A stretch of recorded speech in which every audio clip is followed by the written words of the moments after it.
کی نافرمانی کرتا ہے اللہ تعالیٰ اس کے ماتحتوں کو اس کا نافرمان بنا دیتے ہیں۔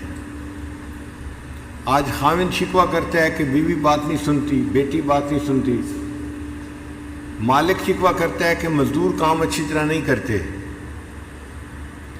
بنیادی وجہ ہم اپنے مالک کی نافرمانی کرتے ہیں، اس کے بدلے اللہ تعالیٰ ہمارے ماتحتوں کو ہمارا نافرمان بنا دیتے ہیں۔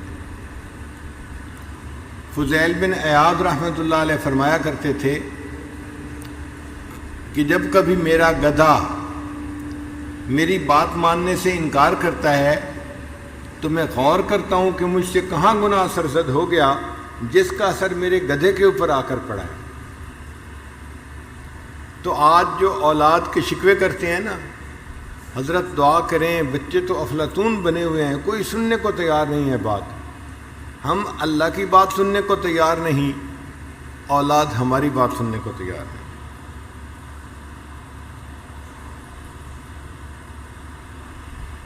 انسان اس کو محسوس کرے یا نہ کرے، مگر کہیں نہ کہیں اس کو گناہوں کی وجہ سے سزا مل رہی ہوتی ہے۔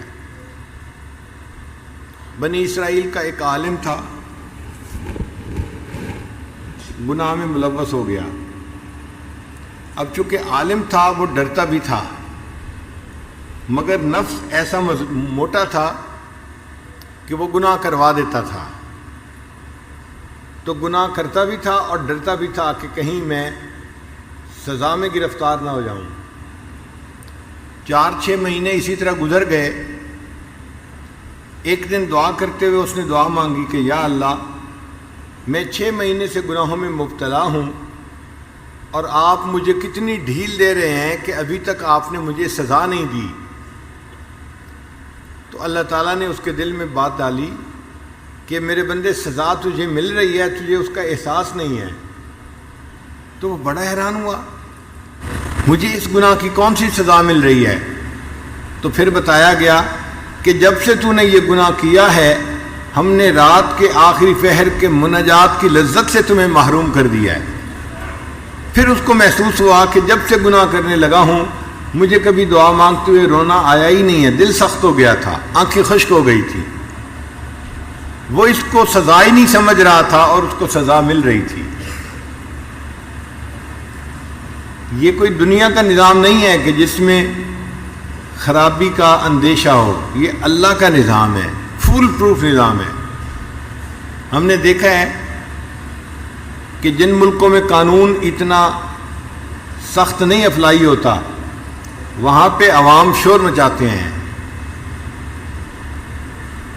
کئی مرتبہ ہمیں امریکہ جانے کا موقع ملا تو جب ہم لاہور یا کراچی ایئرپورٹ پہ ہوتے ہیں نا، تو مسافروں کے انداز ہی اور ہوتے ہیں۔ ذرا سی بات پہ ایک دوسرے کے ساتھ بات کر رہے ہوتے ہیں، بحث کر رہے ہوتے ہیں، ایسے لگتا ہے جیسے کسی کو کسی کا ڈر خوف ہے ہی نہیں، کیونکہ ہر بندہ سمجھتا ہے کہ اگر کچھ ہو گیا تو میرے پولیس میں کنٹیکٹ ہیں، حکومت میں میرے کنٹیکٹس ہیں، تو میں اپنے مسئلے کو حل کر لوں گا۔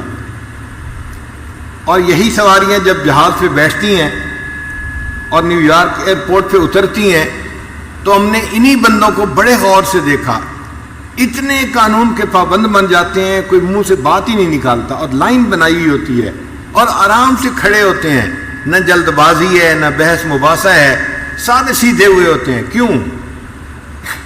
اب ان کو پتہ ہے کہ یہاں قانون کی گرفت ہے، اگر ہم کچھ کریں گے تو ہمیں فوراً سزا ملے گی، تو سزا ملنے کے ڈر سے انسان قانون کی پابندی کرتا ہے۔ اگر ہمارے دل میں یقین پکا ہو جائے کہ ہم اگر گناہ کریں گے تو اللہ تعالیٰ اس کی ہمیں سزا دیں گے، ہم گناہوں سے بچیں اور اللہ کے قانون کی پابندی کرنے والے بن جائیں۔